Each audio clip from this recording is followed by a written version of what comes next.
Zelda and Scott Fitzgerald were known as the jazz couple, but before they became a couple, he had to get a publishing contract. She finally said yes to his marriage proposals, and here they came for their honeymoon. It was a summer of fun that they spent at this cottage in Westport, Connecticut, and on the edge of the cottage was some land. Now this land, which has now become a wonderful community of the most beautiful, quaint homes, before it became this, it was an estate, and on that estate was a man named Lewis, and Lewis at 21 received $300 million in today's money as an inheritance. So what does a 21-year-old do with that kind of money but party? And he had the most spectacular parties that Zelda and Scott Fitzgerald had a chance to witness. Whether you were in or whether you wanted to be in, you were there for those parties. Well, you can see by that story that this would be the obvious place that would inspire The Great Gatsby, which was Scott Fitzgerald's really most famous novel. However, when he was moving towards building his name as an author, short stories really was how he made money.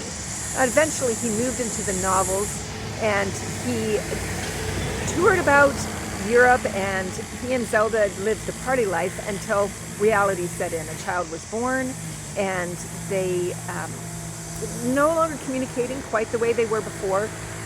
Zelda was diagnosed with schizophrenia, and the marriage fell apart. Sadly, when Scott was on death's bed, he regretted the fact that Great Gatsby was not going to be the novel he hoped it would be. You see, it was actually out of print at the time.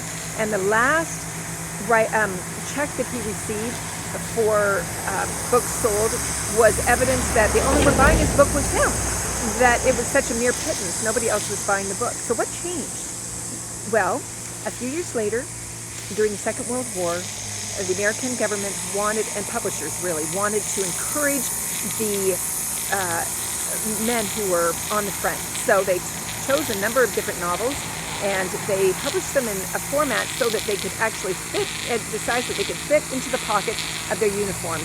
And one of those titles on that list was The Great Gatsby.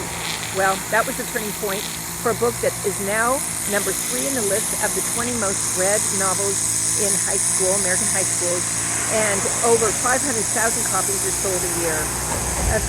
Scott Fitzgerald never knew that this book about the American dream actually was an American dream for him.